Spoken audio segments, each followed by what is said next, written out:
Brought to you by King Soybean Oil, Namaste India and American Pistachio.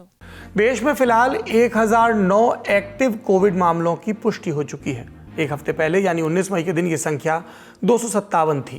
Kerala, Maharashtra और दिल्ली में सबसे ज़्यादा उछाल देखा गया है। आपको स्क्रीन पर अलग अलग राज्यों में पुष्ट मामलों के आंकड़े नजर आ रहे हैं।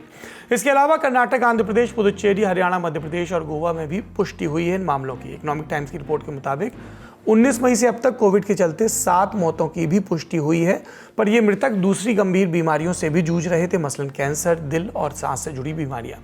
इंडिया टुडे से जुड़ी डाफने क्लेरेंस की रिपोर्ट के मुताबिक नए मामलों में प्रमुख तौर पर 2 सब वेरिएंट्स की पुष्टि हुई है। पहला NB181 और दूसरा LF7। Indian consortium to study and monitor कोविड-19 जीनोम यानी इंसेकोक के डेटा से ये जानकारी मिली है। ये दोनों सब वेरिएंट JN1 वेरिएंट से ही आए हैं। विश्व स्वास्थ्य संगठन यानी WHO भी इनकी निगरानी कर रहा है। इन्हें वेरिएंट्स अंडर मॉनिटरिंग कैटेगरी में डाला गया। इसका मतलब ऐसे वेरिएंट जिनके म्यूटेशन यानी बदलाव से वायरस के बिहेवियर पर असर पड़ सकता है।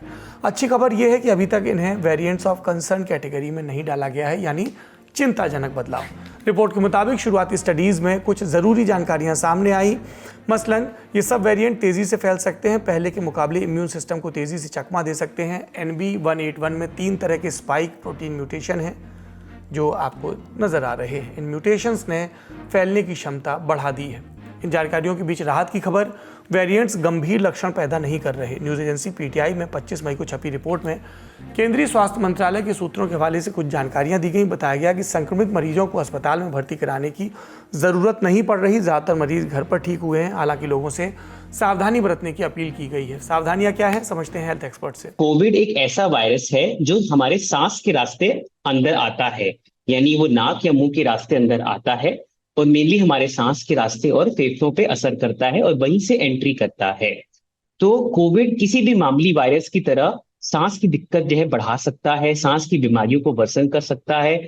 और उसके अलावा जो लोग जिनको पहले से कोई लंबी बीमारी, किसी को कैंसर की बीमारी या हार्ट की बीमारी है, या फिर जो बूढ़े बुजुर्ग लोग हैं, या फिर बच्चे या प्रेग्नेंट महिलाएं हैं, उनमें वो ज्यादा असर कर सकता है।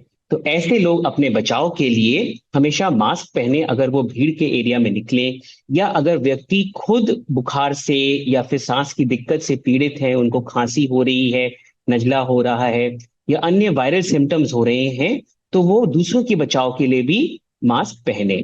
साथ ही साथ में अगर वो वैक्सीनेटेड नहीं है, उनको टीका नहीं लगा हुआ है या फिर लगे समय हो गया है और बूस्टर डोज का समय आ गया है, तो वो अवश्य उसका उपयोग करें। जब कोरोना की पहली और दूसरी लहर आई थी तब एक शब्द चलन में आया था, हर्ड इम्यूनिटी, यानी वायरस से संक्रमित लाखों करोड़ों लोगों के शरीर में पनपी एक रोग प्रतिरोधक क्षमता। हमारे शरीर के इम्यून सिस्टम ने इस नए वायरस को पहचाना, उसके खिलाफ रक्षा तंत्र मजबूत किया, फिर लोगों को कोविड वैक्सीन लगाई गई और इस तरह के दुखद दृश्य नहीं आए जैसे पहली और दूसरी लहर के बीच देखे गए।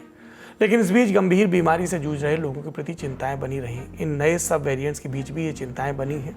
ऐसे में हमें क्या करना चाहिए, एक बार फिर से हेल्थ एक्सपर्ट्स का रुख करते हैं।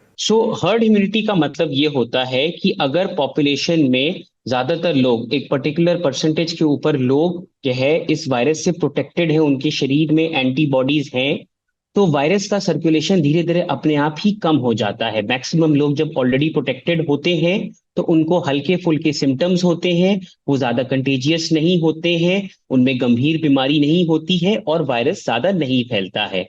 तो हमारे लिए समझना ये इंपॉर्टेंट है कि ऑलरेडी हमारी कंट्री में काफी ज्यादा वैक्सीनेशन हो रखा है।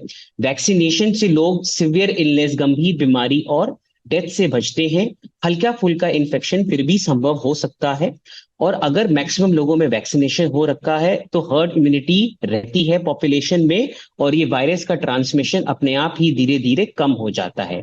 फिर भी जैसे जैसे नए वेरिएंट्स आते हैं, वायरस अलग अलग तरीके से म्यूटेट करके आता है, तो फिर भी वो वायरस लोगों में इन्फेक्शन जरूर करा सकता है, भले वो वैक्सीनेटेड हो, भले पॉपुलेशन में हर्ड इम्यूनिटी हो, पर उस वायरस के लक्षण उतने सिवियर नहीं होते हैं। आवश्यक नहीं है कि इस वायरस से पीड़ित होने पे भी लोगों को हॉस्पिटल जाना पड़े, हॉस्पिटलाइज होना पड़े या मृत्यु जैसी भी संभावना बढ़े। तो वैक्सीनेशन की वजह से और पुराने इन्फेक्शन होने की वजह से पॉपुलेशन में हर्ड इम्यूनिटी बहुत अच्छी है, जिसके कारण अभी बहुत ज्यादा चिंता का विषय ये हमारे लिए नहीं है। कुल मिलाकर संयम बरतना है और घबराना बिल्कुल नहीं है।